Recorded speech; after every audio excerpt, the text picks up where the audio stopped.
All right. Welcome to what I call Jesus TV. I'm always on Jesus TV. Jesus has cameras rolling. Apparently, angels are not limited to writing with styluses up in heaven. Jesus says there's a record, and I think we'll be able to watch it. That's not known, but I'm pretty sure we'll be able to relive our experiences because Jesus says, you know what, we have high technology up here in heaven, and so you know how you guys have movies, we have more immersive movies. So that's what I think he's telling me. And so I realized, oh, camera's always on. And then I started thinking of Jesus as a movie maker, like you make movies. And we like movies because that's where we're, as a society, less and less people are reading. There's, a certain percentage of the population, but it's movie time. Our minds like movies because when we go to sleep at night, guess what? We don't read books. I've never heard anybody say, you know what I like, my mind likes to do so bad. I like to just sit and read. I spend the whole night reading. No, instead, it's like they're watching movies. Oh, she does. I knew that she was a reader. I didn't know that that had gotten into your subconscious. All right. So hallelujah. You literally read while you're dreaming. I want to know more about that. Go ahead. Oh, I was just saying I read like at night. I don't watch movies. That's all I was Oh, saying. no. I'm That's my saying when bad. you sleep. What Oh I'm no, when talking I about, sleep, do you like watch you're the watching a movie? movie. Yeah, I got you now. Yes. See, so if you want to get down to what is fundamental about humans, you have to the percentage of who we are is such a small percentage. If you had a pie, you can go take a scoop of, with a spoon, you say, this is the Greg pie. And you'd be looking at the conscious, sentient part of Greg. You say, what's the rest of the pie? The non-sentient. You'd say, that's my spirit. I don't know what it's doing. Maybe I hope it's talking to God because heaven knows I need some help. But that unconscious, that spirit that you are, is very intelligent, and it communicates. And so scientists kind of understand that. They don't call it that. They don't believe in spirits, a lot of them. Or at least they don't come from a framework. They say, well, if we can't measure it and we can't put it in a box, so they're not very good believers. All professionally, let's just say that within their profession, they have to act like there's not a God. I don't know if they have to, but that's kind of what they do. So that pie, and you got your little scoop, you think, okay, so I'm a reader. During the day, here's what I do. Well, you're looking at the scoop. Okay, so as a scientist, I'd say, what do you think that whole pie's doing? Is it reading? Well, I don't know. Well, we get a little window into what the unconscious, and now we see through a glass darkly. So when you dream, you're actually seeing parts of something you don't have high access to. And it starts doing whatever apparently it wants to do, with the interaction with the flesh that is you. And I just happen to notice mine's not reading books. Mine's doing strange things like, why am I at church without my clothes? Whoa, this is concerning. And I'm not reading about this. I'm watching it. And here's the thing, I think it's telling me what it's going to be like in heaven. It feels like in this dream, Jesus, that I'm actually doing this, which is kind of disturbing. It's like I'm in a movie and I wouldn't be making this movie because it's kind of uncomfortable. But somebody inside me, which is me, apparently, or part of me, is trying to resolve some issues, or something, I would guess. I mean, who knows? Maybe he's just trying to mess with me. Whatever me can pay attention, because there's part of us that can pay attention to the movie for until we cross that veil and like, oh, what was that dream about? I'm going to tell you about this dream, and it starts fading away and they turn it off. Oh, okay, well, that was a really good dream. And apparently you can get good at crossing that veil if you start writing down your dreams. My wife's been doing that. So what was my intention there? Oh, yes. I was touting the likelihood that God is a movie maker, right? That you're going to say, oh, I want to see parts of my life. And you're expecting, based on ancient technologies they were using when they received this revelation, we kind of got the idea that there's these books in heaven. You think, oh, why did you guys make a movie? Do you guys have cell phones up there? They're like, Greg, don't worry about it. Okay, you get to watch a movie. Everybody likes movies. And so I'm saying every book reader that I've ever known, guess what they like? They like movies. But here's the thing. That's what books do. They create a movie inside your head. So reading is only another means of creating a movie. And then the book readers go, oh, yeah, it's not the reading I like, it's the movie that is created when I read. And so humans are kind of complex creatures. So what I'm speaking of, I don't know much about. It's like I'm in kindergarten and I'm saying, here's what I notice, because it's so complex, like the pie. But I think most of us, well, that's where you go science. They'd go, how big a spoon is that? Because Greg, you're acting like that spoon. Is that a regular size spoon? No, you need to get a little baby spoon. That's your sentient part. They would take a little baby spoon. I'd say, I'm that whole thing. And that little baby spoon is how do we even get along? Oh my goodness. But they would be right, because our bodies there's so much communication going on inside of our bodies, parts of our bodies talking with other bodies. That's us. That's part of us talking to parts of our bodies. And we didn't even give it permission. We didn't say, hand, you can talk with the brain now. No, that'd be just too much complex stuff. And so our body's full of tremendous amounts of communication. And thankfully, I'd say thankfully, it just takes care of itself. But it is us, and it is aware in its own way. But here, I'll tie it all together. It is a parable. Our bodies are that other piece of the pie is a parable of the going ons in heaven.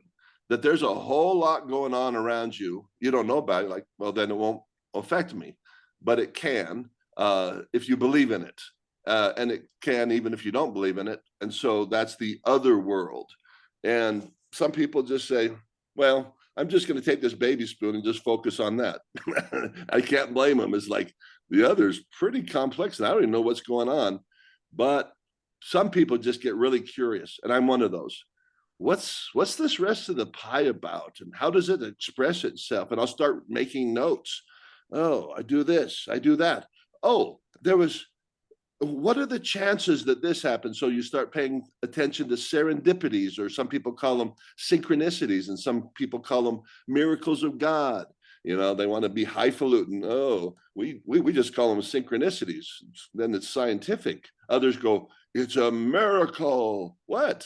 That you showed up at this time? No, things like that happen. And so you have the unbelievers who just like, I don't want to go there. Where the other piece of the pie, I just want to stay and have my little spoon, my baby spoon, and just focus on this. It's hard enough. Okay, enough of that. That was movies, and my supposition that God is making movies. Oh, and we're on Jesus TV. Got out of the rabbit hole. How'd this all start about movies? Well, you're watching a movie right now, and I understand. So it's a parable of Jesus TV.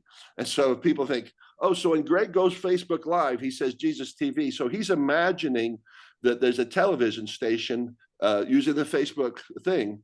No, if you want to go further, I'm imagining we are all on, and they're recording us. Who is?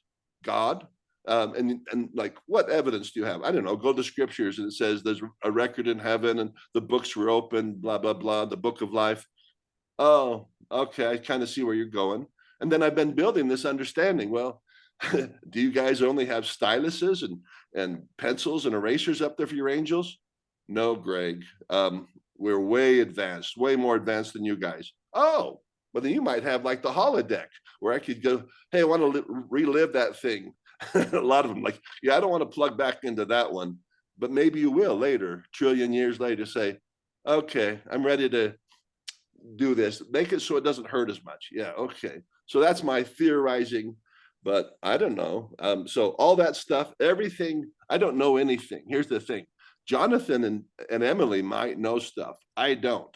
I think Jesus said, just tell everybody you don't know anything. So I can't stand up at church and say, I know beyond a shadow of a doubt. I'm lying. If I say I know beyond a shadow of a doubt, if I even say I know stuff, there's very little I know. But I believe, oh, you open up to belief. There's a lot of stuff I believe. Would you like to hear my beliefs? No, we want stuff you know. Oh, then I might as well be quiet. Do you guys know anything, Jonathan or Emily?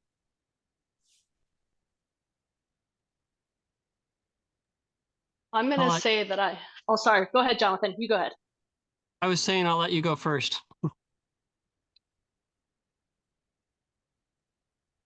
That's a good question. Like, do you mean like I know, like a testimony kind of thing? Is that what you're saying?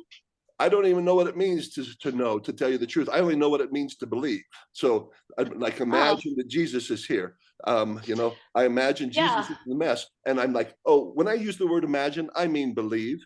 And you're like, what about, do you know he's here? No, I don't think so. I don't, and maybe I don't even know what it means to know. But when somebody stands up at the pulpit and says, I know beyond the shadow of doubt, I'm like, I don't. I got lots of doubt. And so Yeah. whatever that is that they're doing, if they're literal, because I'm kind of a literalist, no, I don't think I know. But it's okay. I'll die for my belief. Like, would you die for your belief in Jesus? Oh yeah. Would you die for your belief in UFOs? No. I still believe in UFOs, but it's kind of like a light belief, like belief light. But I've gone deep into Jesus belief, like, oh yeah, I'll die for that. Would you die for your belief in the goodness of humanity? Yes. Yeah, because I strongly believe we're good. So there's a variation of beliefs, but great. What do you know? I don't even know if I know anything. And so I'm asking Emily and Jonathan, they seem to know stuff, but maybe they don't. And so maybe you're on the wrong channel. You need to go, I know beyond a shadow of a doubt. Those people may be able to help you better. I don't know. Yeah, that's a really good question. As far as like I know, I haven't really, do I know? I used to think that I knew a lot of things. I'll say that. I used to think that I knew. Over the last 5 years, I've always been in a mess, but since I realized I was in a mess, um, the less I know, I would say. So there's things I believe strongly. Um, like I know that when I take the time to talk to Jesus and to write down, like I always use my journal, and I imagine what Jesus is saying to me. I know when I do that, I do feel wisdom, I feel love, I feel a response. I know that it helps me cope with things. Um, I know that as I try to find Jesus, I do find those miracles, but I also know that if I don't take that time, that it's easy to lose. So I know that as well. And so there's so many things it's so, can I know? Like that's one of those questions of like, is there absolute truth to me? And again, I used to think there was, and now I think we've talked about this before, but now I feel like truth is a changing thing. Not necessarily what is true, but my understanding and like knowing what's true, or knowing like there's like I'm trying to think of this is kind of a really random example, but it reminds me of this. So one of my friends, when she got to college, she was like, did you know chicken of the sea is not chicken? She's like, my parents always, we were like 20. She's like, my parents told me it was chicken. Or like this is a truth that I learned. I think it's a truth, I don't even know, that I learned on Friday. I always grew up hearing that if a kid pulled a fire alarm, that there was ink in there that would spray their hands. Have you guys ever heard this? I think I You guys have. ever? Yeah, I thought that was a real thing. It's not a real thing. Like that's like somebody made up sometimes. So what I'm saying is you have these things that you think are true. Or like when I was a kid, I can't remember exactly, but there's history things I would learn in school. And then when I got to college and you dive deeper into the history, you're like, oh, so the Constitution wasn't just like done and that was it. Everybody accepted it. Like there were like these Federalist Papers and people had to like convince people to like those. And so like what I mean is there's like a surface level of truth or like an inkling of the truth. And then I think that you get deeper and deeper. And I feel like now, just like how we've talked in the past, feel like we're like, oh, there's atoms. Oh, that's the smallest thing there is for years and years. Oh, what? There's something else and it's smaller. So what I mean is, I think there's just levels of truth. How about that? There's levels of truth. So what do I know? I mean, I know that Jesus is real and that he lives, and that's pretty much the only thing that I think I know. That I think I know. See, I can't even like give that like a good like a solid Yeah, like no. And yeah, I know that when I like I said, I know that when I paint, it makes me feel better. I know that. You know, you can just I can only look at the evidence that I see in my own life. But I also know that there's a lot of people that are happy that don't have Jesus, and that's a weird thought to me. But I feel like everyone you have to have a hope or a belief in something. You have to, I think, to find happiness.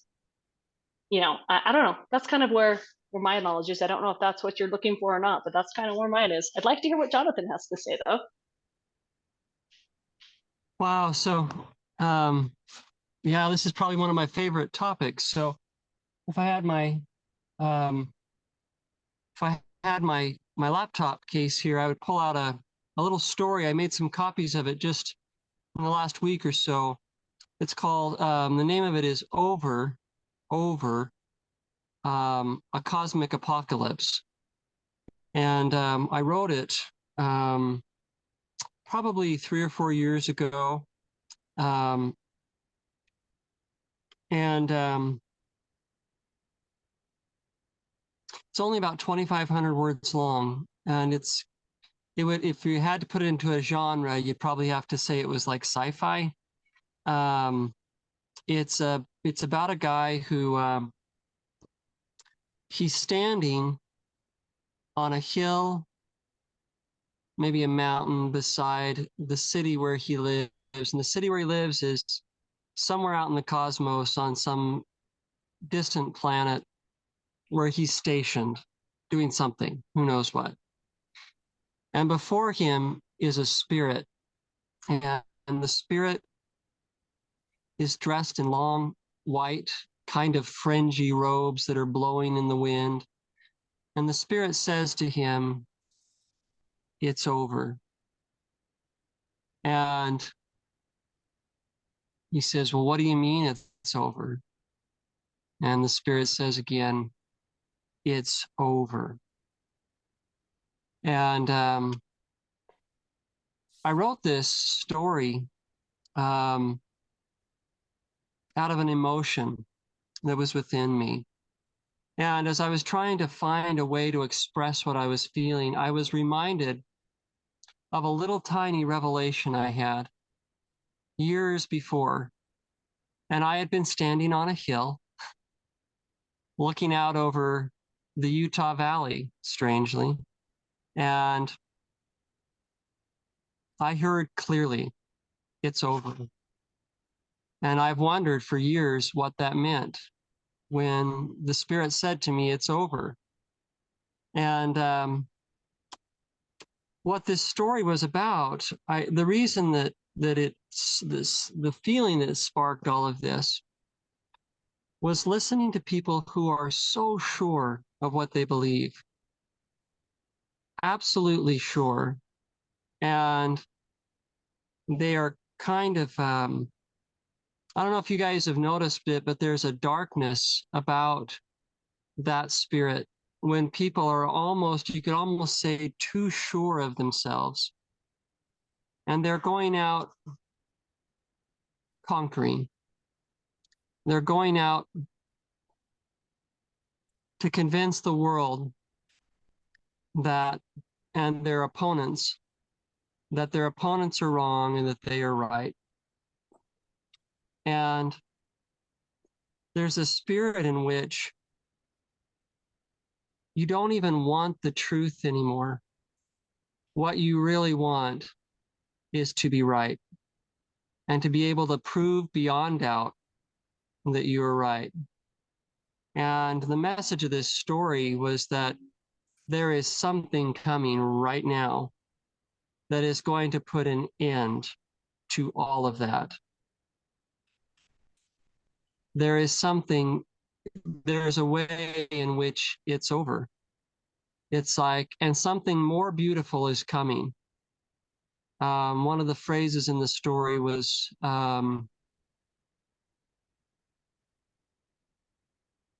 oh, I can't remember now. You can get it on my website. If you go to the website and you go to thetracklesspath.com, and then you click on books, etc. And then I think there's a link that says free content, or you'll have to search around a little bit. I think it's under books, etc. But it's on there, and you can download the PDF. It's called Over a Cosmic Apocalypse. And the long story short with all of it is that it's like there is a strange paradox within the truth. And the paradox is that even when you know, even when you're absolutely sure of something, if you're going to grow in truth, you have to have that knowledge, what you think is that knowledge or that belief, constantly on the altar, constantly willing to have God basically just smash what you think you know and rebuild it more full, more clear, more bright, more greater understanding. And if you don't do that, if you are insistent that you've got it all and that you've got it all pinned down, well, then there is a darkness coming, a true darkness. And it's the darkness that came to the third servant in the Emily, did you want to interject? No? Okay. All right. So there's a darkness that comes in. It's the darkness that came for the third servant in the parable of the oh, what do they call that? The parable of the parable of the talents. So there were a couple of servants who they had gold and they invested it and they got more, which meant they had to risk. So they had to take this gold, this thing that let's call the gold like the thing that you believe. When we say that's the way our lives are, we believe things and it's like it's treasure to us. It's like if you're a member of the LDS church, well, it's like there's certain truths that you've been given that you just treasure. It's like gold. But it's like, or let's say that you're an evangelical Christian or you're something else. It's like, it's like there's this strange paradox wherein it's like, if I want more gold, I've got to take the gold, the truth that I think I have, and I got to lay it on the altar, like risk it, risk being wrong. And then you have to be willing to risk that and risk that, quiet, to risk it not coming back. And then you end up getting more. But then there's the third servant, and he won't risk being wrong. So, and he ends up, the strange paradox is that in the end, like the master says, take this servant and throw him into outer darkness. Well, guess what you get when you're sure that you're wrong, when you're sure that you're right. You think, I've got all the light here. And you end up where? In darkness. Because he said, I'm going to bury this away. I'm not going to try to get more truth, more understanding. So it's this strange paradox. I took a long time saying it, basically like, okay, here's what I believe, here's what I know. And you have to, in order to gain a little bit more, you have to be in that state of like, you know what, I'm sure of this, but I'm going to listen to you, to this other person. I'm going to read this new book with this idea that I'm going to listen to this book with the idea that I may be wrong. And then you can hear something that may perk up your ears and bring you to a clearer knowledge of the truth. And I do have the feeling that like eventually we'll come to something that's like the whole truth. But I don't know if it'll happen in this life because we got two eyes, one brain, etc. So it's like, but we just have to keep being open, not casting out what we know. It's not like we listen. You don't have to be so open that you're, so open-minded that your brain falls out. But I think I'm going along with what you guys said. It's like it's this beautiful thing of like yeah, I think I know, but someone could convince me, but they would have to have the Spirit of God. They would have to be able to show me, certain things that would help me to understand.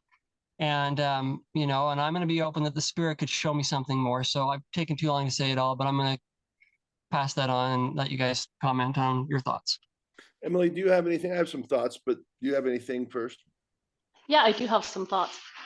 First off, I never thought about comparing it to like the talents before, the parable of the talents, of having that truth. You have to be willing to kind of experiment with it, I guess. And you can't just hide and say, this is true, I'm not open to anything else. One of the things that actually reminded me of is I served an LDS mission in the South. And one of the things that I kind of learned to see with people is like you could see who was open and who wasn't. And so like if people, like if you talk to someone, like there's no point I learned there's like no point in arguing anything. Like you could get into finer points of gospel doctrine and argue, people would want to do that kind of stuff. But there's really no point of it, because like Jonathan was saying, if you're not open, you're not going to get any more. I've seen the same thing as a teacher, even with students like in art and stuff. Like I had a college student once who was pretty good, but did they get better in my class? No, they didn't, because they already thought that they knew everything. And so if they already thought that they knew everything, they couldn't learn anymore. There was no way, until they were willing to be like, yeah, I don't know how to do this. Then there was no point, right? It also has to do with one of my favorite, I don't know if I've talked about on here, but one of my favorite education quotes, and I should remember who it's by, but I can't at the moment. But you can't force people to learn, is essentially what it is. There's no way to coerce learning. You can't force it. It just has to happen. Somebody has to be open. So like you can't have a student in a room and be like, I'm going to force you to learn and you're going to learn all of this. It doesn't work. You could try to set up different things. You can try to set up like negative consequences, like, oh, it's going to be your grade or this. I feel like that is the lowest level of learning. If you don't do this, this is going to happen. There's like this punishment. And I think, when you think about religious things that way, it's again, you have to be open. You have to be open out of like an open curiosity versus like a fear. And so, so for me, when I was starting to become, I used to be very closed-minded. I think until a lot of the stuff with my husband in like 2015, 2016, I was very, very closed-minded. This is the only way there is. This is what there is. This is X, Y, Z. This is, I know everything, and this is how everything is. And then when my husband, when he came out and said like, oh, like, I don't believe at all in this anymore. And I was like, in my head, I'm like, what's the point of being married in a temple? If like, I thought this was a marriage forever. What's the point of working on something that's maybe not forever? And then I started having these questions. And at first I thought they were bad, but in hindsight, I think it's really good. I think it's really good to question and ask and to explore answers, because I mean, that's how anyone learns. People like Joseph Smith or anyone, you don't learn unless you ask the questions, unless you're willing to risk and say, I don't know. And it was like, even after that with my husband, it took me probably 3 or 4 years to come to the point when I read the scriptures where I started looking at them through the lens of, what if what I've been taught, this one way to look at the scriptures is not the only way to look at the scriptures? What if, because I always grew up with this, and that's again kind of the Jesus in the mess thing. You come up with this idea of, well, Jesus is this certain way. He has a beard. He wears a white robe. It's long. It goes all the way to his wrist. He has this long hair. He, everywhere he went, people just loved him, and he did all these miracles. And so I had like this idea in my head, and until I was willing to read the scriptures and like actually look at like the times, like you don't get very much of a glimpse, but you're like, wait, these Pharisees, they're all part of the same religion, essentially. And this is all happening within one religion. And Jesus getting killed, it was by his own religion. Like this wasn't like an outside group coming in and being like, we don't understand. And so once you start to see that, and I think The Chosen does a really good job showing that. But even before The Chosen, I had to like kind of like start to come to this idea of like, what if everything I've been told, not everything, well, I think you do have to kind of question everything, honestly. I think if you don't question it, you don't build like a stronger foundation, a stronger thing to say like, I question this, explore this, and this is where I'm at. Not saying this is forever, it's just saying this is my current truth. I don't know. So those are kind of my thoughts of just, yeah, I really think questioning, if you look, actually, I love this too. If you look at one of the things I love about the scriptures, like any of the books of scripture, is a lot of it comes as a question and an answer. It always starts with a question, especially I think you see that on some of the more recent scriptures. It's always a question. It's someone saying, so I was reading this in the scriptures and I don't get this, right? Or it's someone saying, what about this whole baptism thing? What does that mean? Or someone saying, little kids, what happens when they die and they're little and they're not baptized? What happens to people that aren't baptized? Or what about, so it's all questions. What about all the people on the earth that have never even heard of Jesus? There's like billions and billions of people over the years that have never even heard about Jesus. And so I think when you start asking those questions, I guess is where you start finding answers. There we go. That's my thing. You guys can keep talking. Good. I like it. Good thoughts. I was just smiling, thinking about how much there's oftentimes within ourselves, kind of like multiple people, there's different theories for how you think about that. The family theory, you got these multiple selves, a daddy in there, a rebellious teen, so forth. That's not something I've really studied well, but I get it. That we have inside of us competing, and so I've got inside me a very strong, like, let's cut the crap. Okay, what is solid? What can we believe? I want to hold fast to that. Paul said, believe all things, hold fast to that which is good. All right. So I want to know. And so Jesus had to start breaking me of that in a certain respect, but not in another. Because my wife will tell you, man, you are stubborn. That's correct. That's like, man, he's like some Pharisee holding fast, man. This is my truth. But that's a really important thing to understand. I'm not saying it's your truth. So the nuance Jesus brings, like, is based on Article Faith 11. We claim, or we could say Greg claims, the privilege. Oh, it's a privilege to worship Almighty God according to the dictates of his own conscience. Ooh, that sounds dangerous. So he's just gonna, whatever his conscience is gonna do, he's gonna do that? Yep, he claims that privilege. And allow, here comes the important part, people, you don't have to get all freaky, allow the same privilege. My wife can believe what her conscience wants, Jonathan can believe what he wants, Emily can believe. Oh, how are we all gonna get together, Bahram? We're humans, we're like sheep, we want to all be on the same page. Can we at least fake like we're on the same page?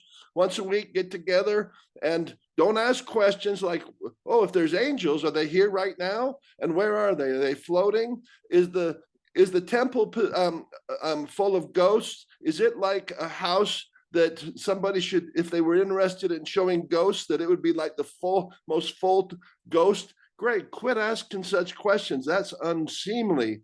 It's not like a ghost house. Well, you said there's dead people there. It's called baptism for the dead.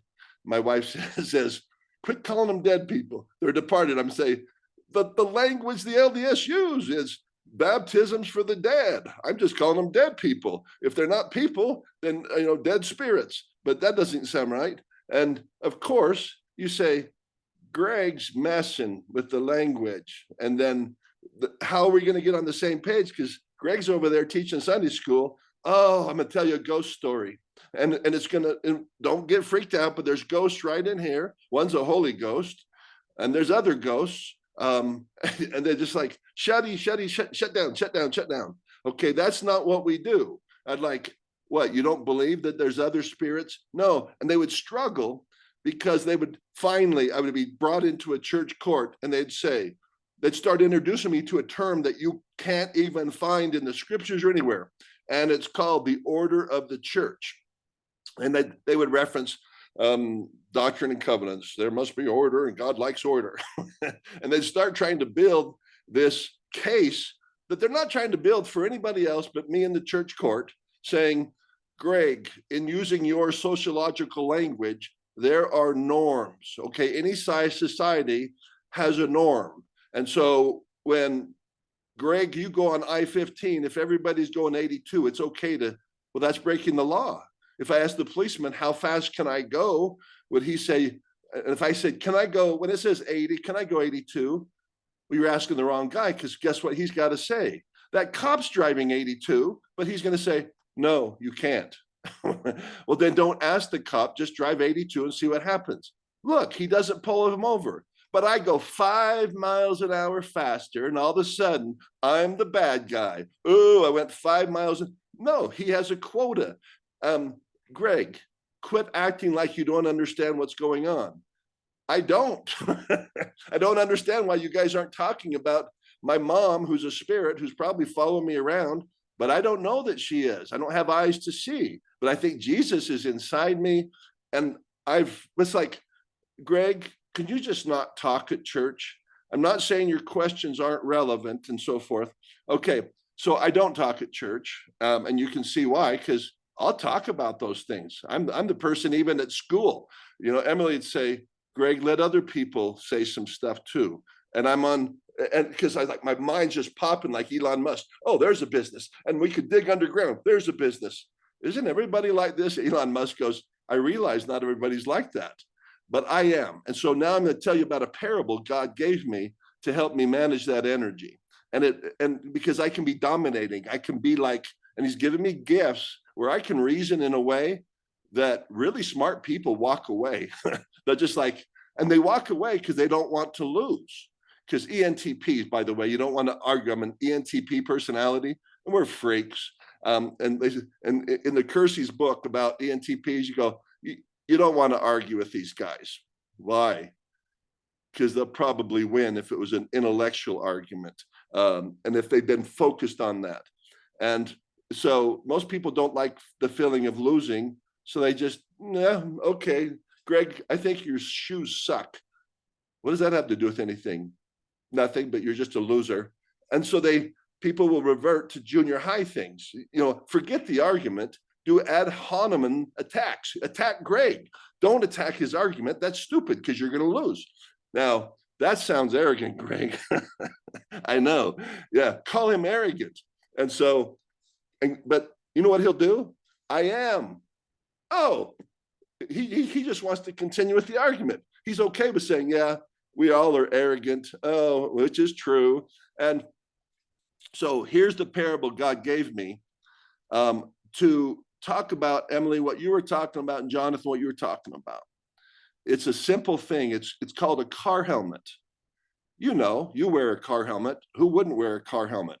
It helps protect you. You're going like what, 82? Some of you 87. If you got in a wreck, well, you're buckled up. Why do you think you're buckled up? You're trying to be safe. And if you're a NASCAR driver, guess what else you got? Come on, guys. You have a helmet. Who else wears a helmet? That's stupid, Greg. Really? It used to be stupid for skiers to wear a helmet. And I'd be a nerd back in 1972 with my skiing helmet. Why do you got that on, Mueller? Are you an idiot? You got some skull problems? But now, oh no, that's the smart people on the ski slopes, because it's normative, it's socially accepted now, and in fact, you're kind of morally suspect if you're not putting on a helmet when you're skiing. You're being reckless. And maybe so too in certain communities. If you don't have helmets on those kids when they drive bikes, are you an idiot? Do you know they could fall off? My parents, I guess, were idiots back, and all parents were idiots back when I grew up, because I don't remember helmets except for people who probably had skull problems or something, or falls often. You know, it's just like the special ed kids or something. If you got that helmet, that was rare. All right. Had I put a helmet on, I would have been teased. Ha ha, Mueller's got a helmet. Mueller's an idiot. No. So I kept the helmet off. I wasn't even tempted to put on a helmet. That's stupid. But apparently we are living in an enlightened society where people are thoughtful. So when you ride a bike, well, duh, you're going fast. Bull riders wear helmets. They used to not. Skiers used to not wear helmets. Now they're wearing them. We're enlightened. Well, Greg, can you enlighten us further why we might want to wear a car helmet and have our kids and our grandkids wear helmets? Yeah, your car's going fast. Okay, I think I follow. And if you went and talked to an emergency room doctor, we could call him a professional because he sees people who have head injuries. Head injuries, had they been wearing a helmet, they would have not had, many times, the same kind of trauma. Well, now, Greg, that you've told us and you've kind of convinced us, we're all going out today and we're going to buy helmets. No, you're not. Nobody's going to put on helmet until one thing happens. They pass a law and they say it's going to cost you $100 if you don't have a helmet on. Then we will buckle up. Then we will wear a helmet. Or society starts saying, yeah, well, we need to wear a helmet. And so, bottom line, I actually had my daughter paint this kind of cartoon, and it had 3 people wearing helmets, and it's called Car Helmet. And I made magnets, 500 magnets like this, right? And Jesus had no intention of me selling those. No one's interested in wearing the helmet. He just wanted me to invest. So back to Jonathan's investment. Okay, risk your cash because I want you to really get this tattooed on your heart and your head. People want what they want, and why they want it. They might offer some nice logical reasons why they're doing what they do, and some of it might be reasonable, but others of it, why they don't talk about ghosts in the temple. Well, there are ghosts. Why they don't have Sunday school teachers say, we're now going to learn how to connect with our ancestors. I bet you've missed some of them. Okay, here's how we're going to bring our ancestors into the room. You don't even know what you're talking about, Greg. I do. It's scriptural and so forth. Nonetheless, so shut up, Greg. Okay. Yes. Wait for it. Like, what do you mean? Oh, in time, society might come to a conclusion. I'm putting helmets on kids. Do you know what the logic might be for that, Greg? Well, the very logic I'm giving Jonathan and Emily, but apparently not to very good effect because I don't see them saying, sorry, we're going to have to end this early because I'm going down to Walmart and I guess I'm going to buy some, I don't know, bike helmets. They don't have car helmets. I'm going to insist that my husband, because I love him so much, I don't want him to get hurt when he's driving in the car. And I love my kids, my grandkids so much. It's very important that we all wear helmets. Why? Because logic dictates it. Because truth is reason, truth eternal. Oh, we'll do whatever's true. And I'm not sure I know what's true. And it's like, so here, of course, I'm a sociologist. And one of the things I learned from my professor, what is, if in time, okay, what is becomes what is expected. Okay. Oh, hey, your kid out there's got a helmet on. He's a little freak. And then you have your neighbor who you like for many different reasons and you want to fit in. They go, oh yeah, kids should wear helmets. Think about it. They're driving fast on that bike. You're right. And I know some people that got hurty. Right. Okay. So what is becomes what is expected. Oh, look, that kid's again. Yeah. Here comes Mueller. He's wearing a bike helmet. I know, I expected him to. Becomes what should be. Well, you should probably have one on too, said your neighbor. No, don't you love your kids? Uh-oh, they're starting to use moral reasoning. No, I love my kids, so that's why I have them do the helmet. But you can go ahead and let your kids not wear helmets. So people start inserting this very powerful force for humans. Well, I love my kids. Yeah. Oh, really? Why do you let them ride the bike? Because I just heard of another person. I think it was in Chicago. The kid fell and he died. Really? I do love my kid. No, you're going to wear this, Johnny. I'm going to look like a freak. They're going to tease me. No, because you're cool. And all the other kids will go, I want a helmet. So what is becomes what is expected, becomes what is expected, becomes what should be. Okay. So now you got kids all wearing helmets, becomes what is right. It becomes a moral imperative. Everybody needs to buckle up, and you need to buckle up your kids. And you don't buckle up that kid. You need to have, that's an infant thing. We've done the science, follow the science. Unless it's Greg dispensing obvious science, then you don't have to do it. And okay, so here's where it all comes together. Jesus's message to me, Greg, you can preach all day long. You can have the most powerful logic. You can be so freaking right. You can show them in the scriptures. And if the scripture says wear car helmets, they ain't going to do it. Really? But these are good people who apparently love truth. Yeah, but Emily and Jonathan are just sitting there going like, I'm not wearing a helmet. Why? I've got good reasons. It'll, well, like my grandma said, I'm not wearing a seatbelt because it'll wrinkle my dress. And back then the dresses, yeah, see our dresses now, they have different fabrics, so it doesn't wrinkle. Oh, that's why you wear the seatbelt. It's not because you'll get, and so the reasons why they didn't do it fade away. But there was a reason why your grandma wasn't wearing a seatbelt. And she said, well, what if I got in a car wreck and my car's on fire and I couldn't unbuckle? Hey, it's possible. And like, okay, it just sounds like silly reasoning. I'm in a car fire. Oh no, the seat buckle won't open. Well, it always does. I know, but not this time. Why did I wear this damn seatbelt? Oh, Greg told me to wear the seatbelt and everybody else did. I'm going to die in a fiery flame. I just say, that's Jesus. And you're coming home, sister, and you're the lucky one. Okay, that was a long story about the car helmet, but I share it because he's put other parables like that. That's the parable of the car helmet. And it's not to remind me to wear a helmet. I don't wear a car helmet, except for if I want to make my wife and kids uncomfortable. Take that off, Dad. But I don't wear a car helmet because I don't want to. Well, that doesn't seem very reasoned. It's not. But I'm just like everybody else, you know. I should be drinking coffee because everybody's drinking coffee. Well, coffee is good for you. Well, yeah, go ahead and tell me your reasons why you can drink coffee. Well, what's your reason? Jesus told me not to. Oh, for Jesus people, that sounds like a very sound reason.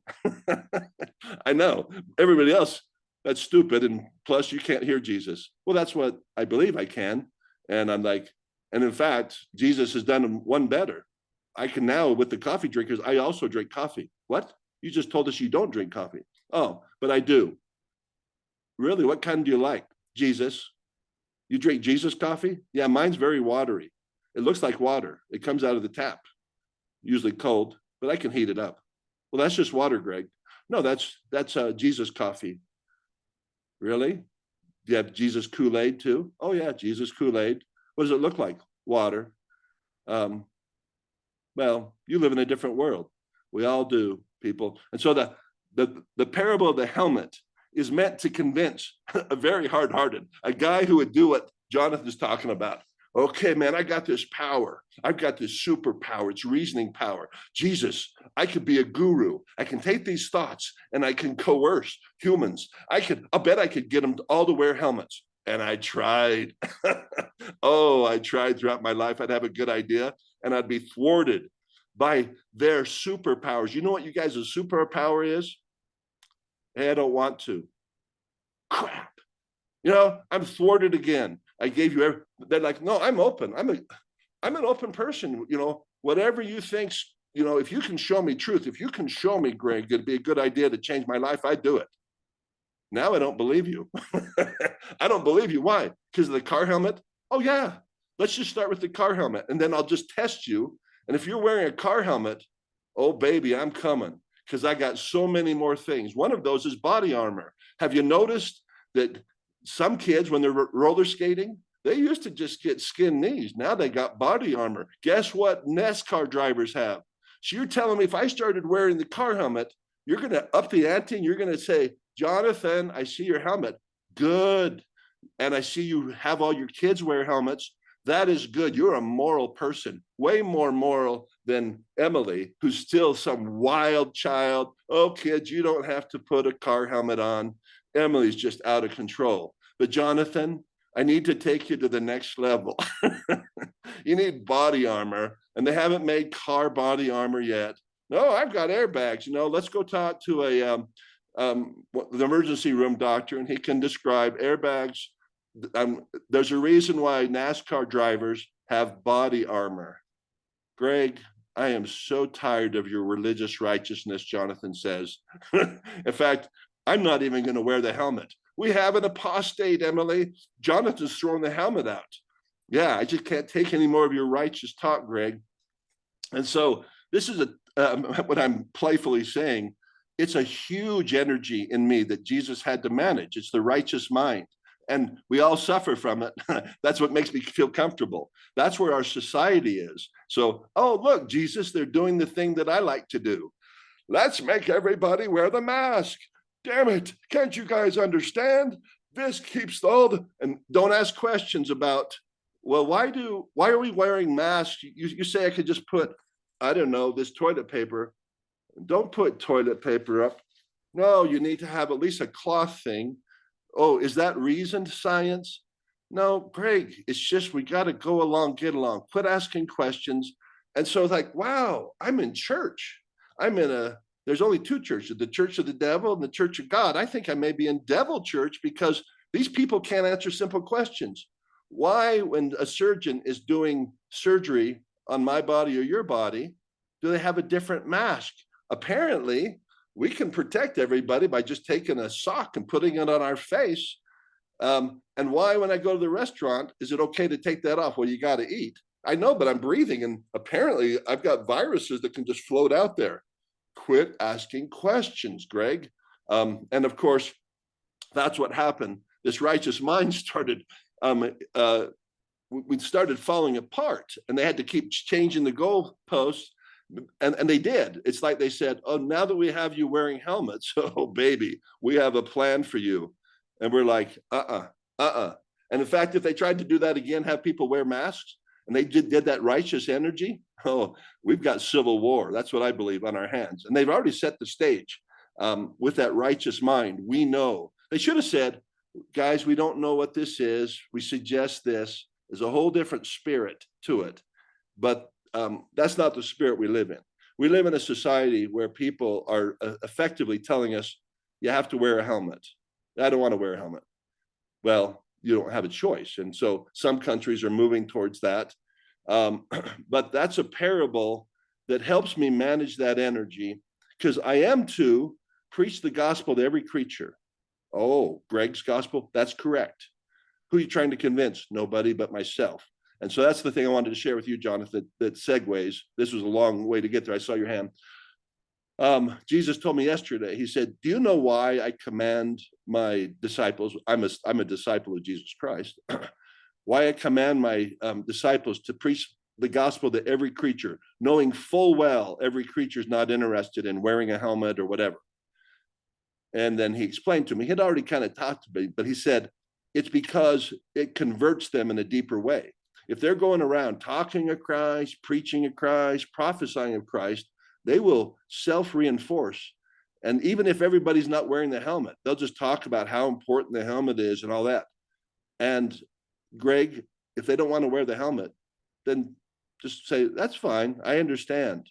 And then just wait. I'll make it happen if I want to make it happen. And the same is true with everything that you go street preach, Greg. I'm asking you to go preach it with the understanding, because he references a scripture. Few be there that find it. What?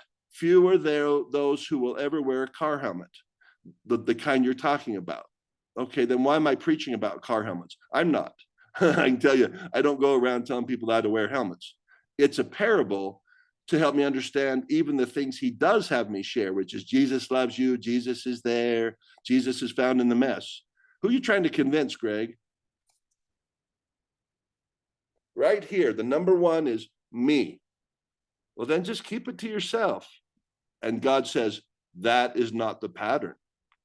My disciples, the chances of them converting people was so very, very low. Deeply converting, and it still is, of anything.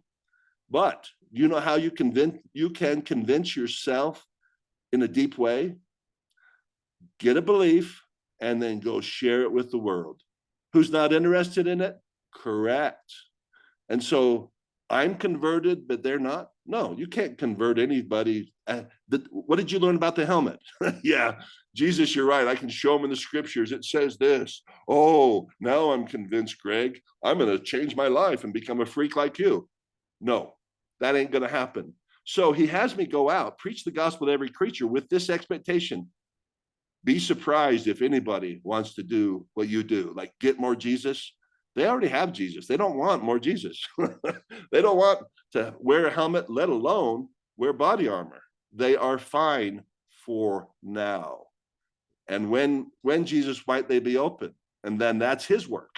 That's his work. Okay, Jonathan, to you. Thank you, Emily, Jonathan, and all you viewers. Like, that guy talks a lot. He does have problems. I think he has a righteous mind. Duh, I just told you I do, and God's managing it. Go ahead, Jonathan.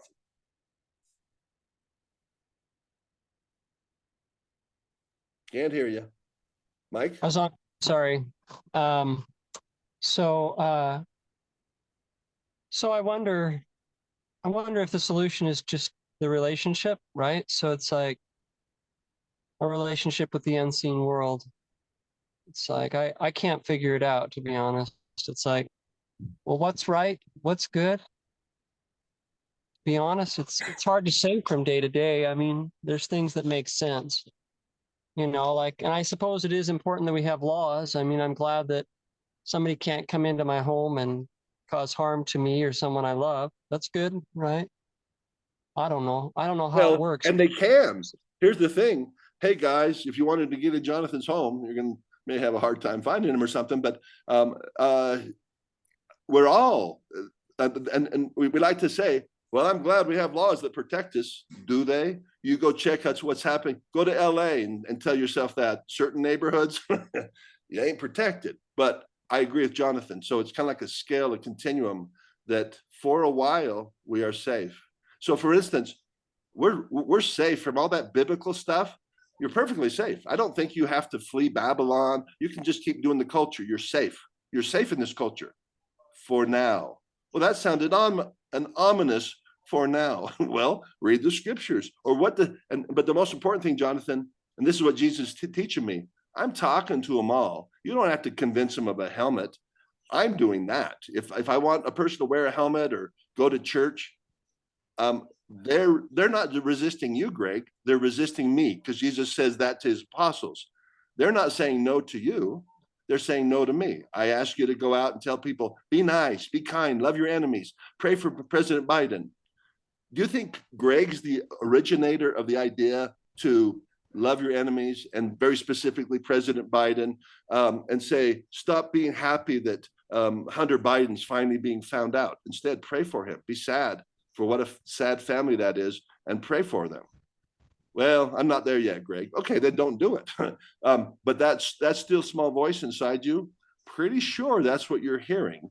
And I am, but I don't know. It's a belief. I'm comfortable saying everything I do is a belief. So anyhow, that's Jonathan. That's how I resolve it. It's like it's resolved in Christ, because he is there. That's at least for me. And that people do what they do, good things, when they surrender to that voice, and maybe they don't need my voice. And I'd say, well, then the only reason I'm doing this is to convince myself. Pretty much. So, Emily, did you have something?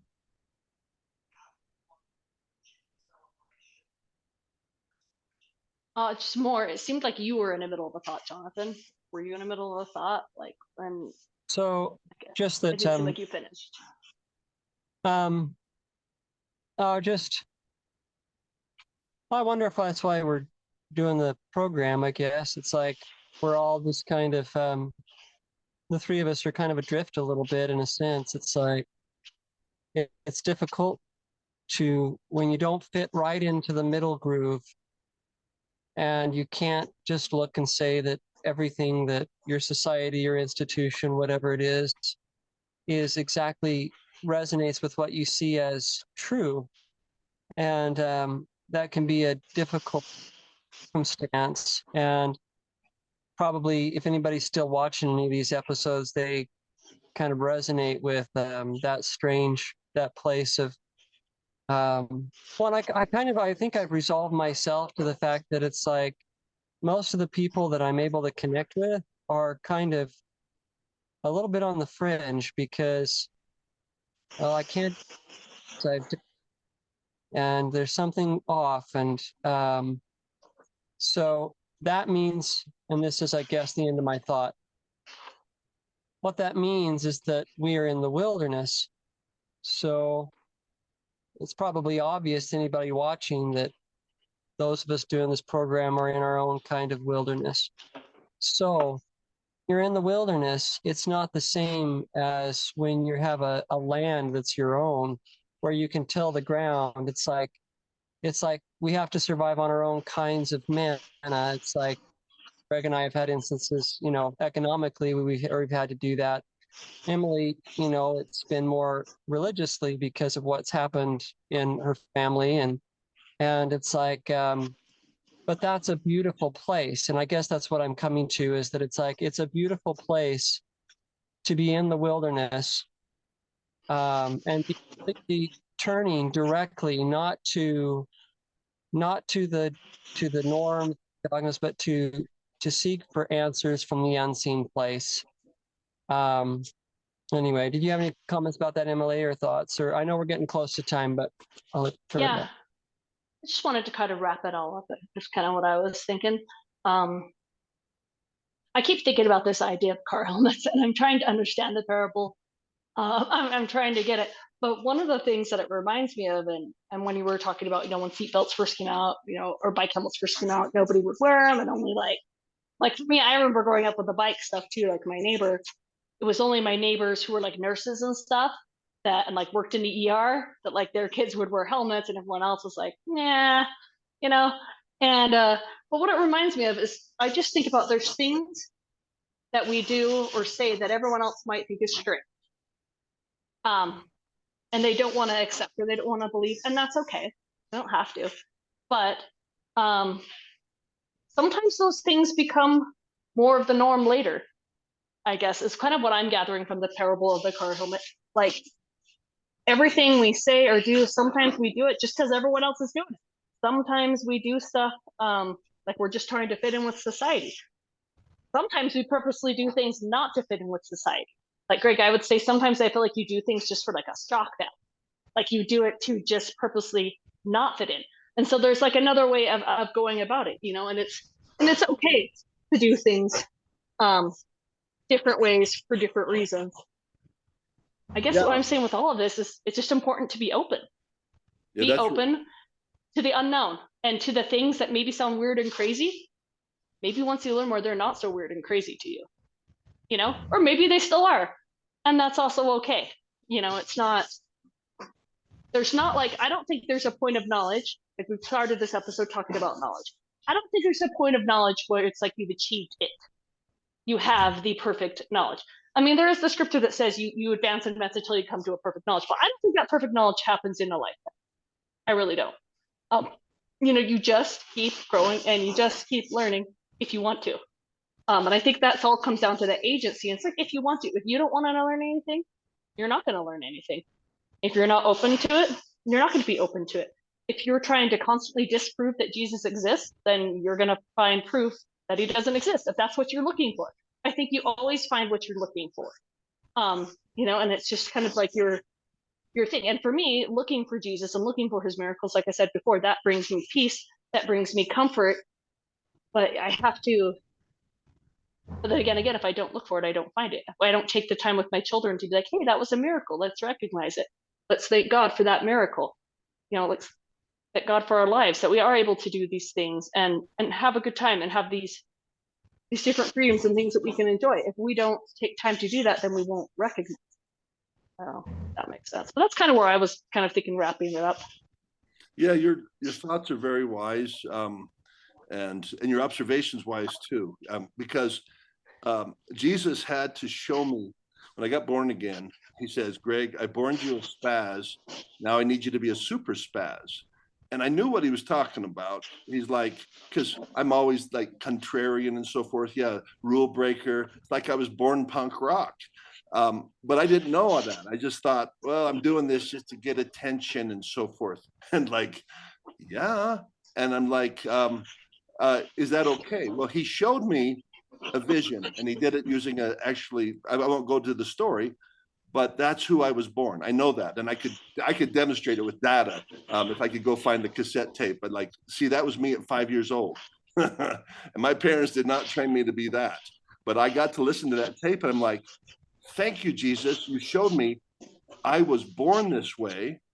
And he was just making me comfortable with like, yeah, this is how you're going to roll throughout your day. And then, so when you were talking, Emily, I just smiled. And it was so funny because I thought, see, Emily's carved out a little piece of my world. And we watch it every week. Okay. Because I'm in an artist town. So I got Doug Fryer, Mike Workman. I got these artists that's what they make their living. And they keep their art in kind of a box where it'll actually sell, right? And the people will show it in galleries. If they started trying to do your art, then it's not the thing yet. Although I think your thing actually is going to be a thing. That's why I'm like, oh, this is cool. She's painting Jesus with her fingers and with a toothbrush. These guys, when I went and talked to them about their art, I said, what kind of materials does my wife need? They didn't mention toothbrush. They didn't mention fingers. I'm like, is Emily like me and she's just trying to put it to the man? No. And yes. Because my mind's like, yes and no. But she's not doing it intentionally. But the man exists inside of us. You think we're interacting with others? Not at the level we're interacting with principalities, rulers of darkness in high places. What high places might those be? The war is inside the chambers of our own soul. That's the big happenings, the consequential happenings are in your skin. And so people might think, oh, Greg's trying to do this with us, or Greg's trying to do that with us. Well, that would be true, but also not a full understanding. Greg's wrestling with things that God put inside of him, and God's trying to do this so Greg will still believe in God, but God wants this creature on the earth that acts like a spaz, and not everybody's called to that. Everybody's like, oh, I'm so glad that I live in a world where there's not 500 Gregs out of every 1,000. I just could not live in that world. And I'm glad everybody doesn't paint with their fingers. I couldn't get good art, what I call good art, what science has shown is good art. But Emily, you're painting, one of the reasons that delights me, I'm like, there's my soul down there. There's my soul down there. It's a representation, like she's breaking rules. Oh, I have so much in common. And she's doing it for a purpose. And she told me her purpose. She told me her born again experience, how she came about that. And guess who she's painting? The one I resolved in. You know, before maybe she was painting refrigerators or whatever, but she gravitated, Jesus, didn't she? Jesus, our only joy be thou. At least when she's doing this mode, it's like, the only thing I'm going to be painting is Jesus in this mess.